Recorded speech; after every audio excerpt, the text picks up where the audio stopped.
ভাইজান, বাপ মা মরা বোন আমার, আপনার উপরে দায়িত্বটা দিলাম, দেখে শুনে।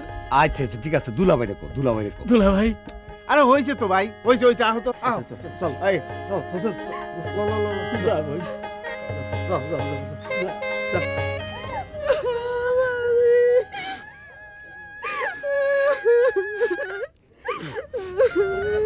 তাড়াতাড়ি চলো, তাড়াতাড়ি চলো। ও তো তাড়াতাড়ি চলো, তাড়াতাড়ি চলো, তাড়াতাড়ি আসো, আসো আসো আসো আসো। এই তাড়াতাড়ি করো রে।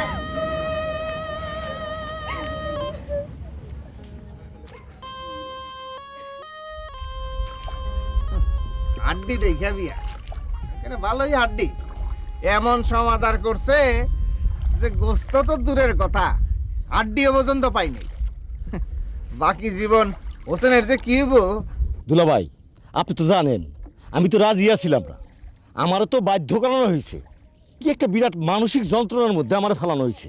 সব কিছুর জন্য দায়ী হচ্ছে বাপজান, বন্ধুর মেয়ে। কথা দিচ্ছেন উনি, মানতেই হইল। এখন বিষয়টা কি দাঁড়াইলো? দুলাভাইরা যেভাবে অপমান করা হইলো, আপনাদের কিছু না হইলেও আমি অবজেকশন। মামা খামু। খাবি মানে?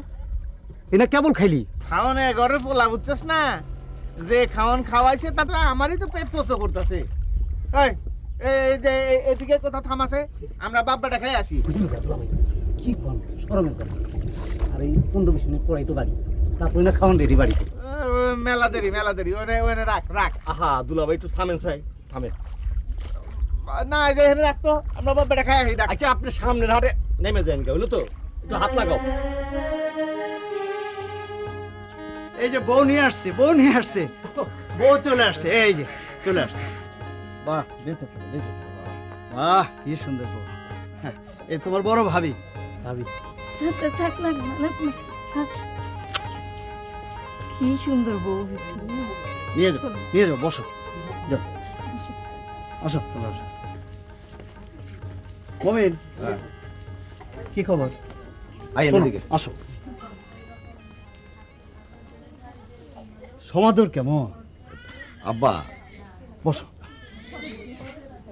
বলো, বড় মেয়ে বলো। এই তুই ক। নামে যান, আপনিই কোন। একটা অপমান হইলো আমার কি? দুলাভাই তো এত রাগ করছে যে মাঝপথে নাও থেকে নেমে গেল। বলো কি, আমার দুস্থ শওকত মেয়ে তো এরকম মানুষ না। সে তো বাইচা নাই আব্বাজান। না, কিন্তু ভাবি সাহেব তো ভালো মানুষ ছিলেন, সারা জীবন তো মেজবানের খেদমতি করে গেলেন। এখন তো পোলাগোর বিষয়, তারা বিষয়টারে মানলো না, খাওয়ান শর্ট পড়লো।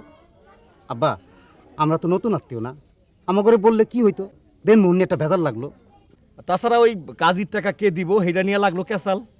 আহা, এখানে তো ক্যাসালের কিছু নাই, কাজের টাকা দেবো বরপক্ষ, বরাবর তাই নিয়ম। তোমাকে বোনগো বিয়েতেও তো তাই হয়েছে, নিয়ম মাফিক কাজ হবে না। তারপর আহা, আর কথার কোনো কাজ নাই। কালকে বউ ভাত, তোমরা এই বউ ভাতের সমস্ত বন্দোবস্তের কাজে লেগে যাও। আমার কিছু কিছু দাওয়াত দেওয়ার বাকি আছে, লেগে যাও।